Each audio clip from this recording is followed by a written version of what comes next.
नमस्कार, मैं होता शंकर। न्यूज बाइस्कोप में आप सबों का स्वागत है। झारखंड में लगातार शह और मात का खेल देखने को मिल रहा है।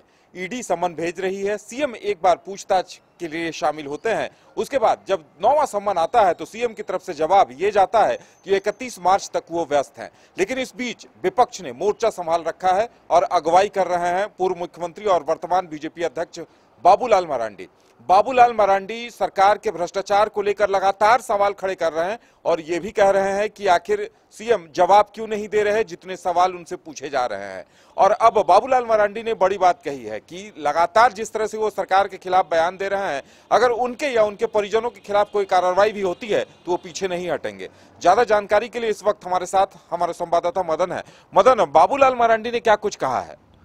बिल्कुल, देखिए, आज गणतंत्र दिवस के अवसर पर जब बाबूलाल मरांडी बीजेपी प्रदेश कार्यालय झंडोत्तोलन के लिए पहुंचे, उसके बाद उन्होंने मीडिया से बातचीत के दौरान कहा कि उनसे ये पूछा गया कि आपके परिजनों के खिलाफ भी कुछ मामले दर्ज करने की बातें जो हैं सामने आ रहे हैं। तो ऐसे में वो पूरी तरह से सरकार पर हमला बोलते हुए कहा कि हम तो कृष्ण के भूमिका में कई बार सलाह भी दिए कि इस तरह की भ्रष्टाचार ना करें, जो भी गलत काम हो रहे हैं उस पर रोक लगाया जाए।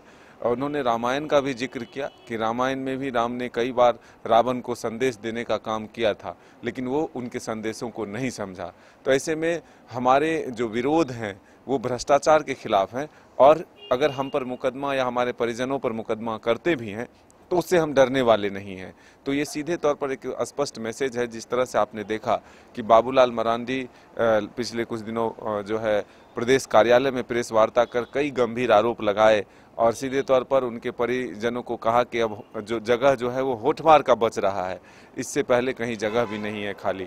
तो ऐसे में ये माना जा रहा है कि लगातार बीजेपी की तरफ से मोर्चा बाबूलाल मरांडी ने संभाल लिया है और सरकार पर जो है बार बार हमला करती है और कहती है कि हम निशिकांत दुबे नहीं हैं। वो कहते हैं कि जिस तरह से उन्होंने आवाज़ उठाया निशिकांत दुबे, उसके बाद सरकार के तरफ से कई जो मामले दर्ज किए गए, तो इससे उनके भी स्वर नहीं झुके न रुके।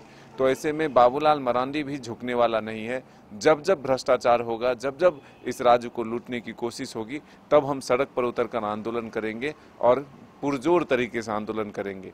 तो ये सीधे तौर पर एक तरह से मैसेज जो है मुख्यमंत्री तक देने की कोशिश हुई कि आप अगर मेरे परिजनों के खिलाफ भी कार्रवाई करते हैं तो इससे हम अपने आवाज़ को बंद नहीं करेंगे। बिल्कुल, यानी मदन, ये साफ है कि अभी ये सिलसिला थमने वाला नहीं है।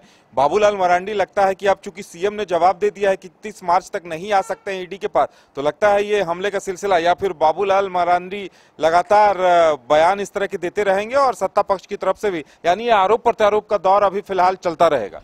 बिल्कुल, देखिए, भ्रष्टाचार को लेकर के बीजेपी ने मोर्चा खोला। खास करके बाबूलाल जब से प्रदेश अध्यक्ष बने तो उसके बाद लगातार सरकार को भ्रष्टाचारी बताने की कोशिश बीजेपी की तरफ से हुई।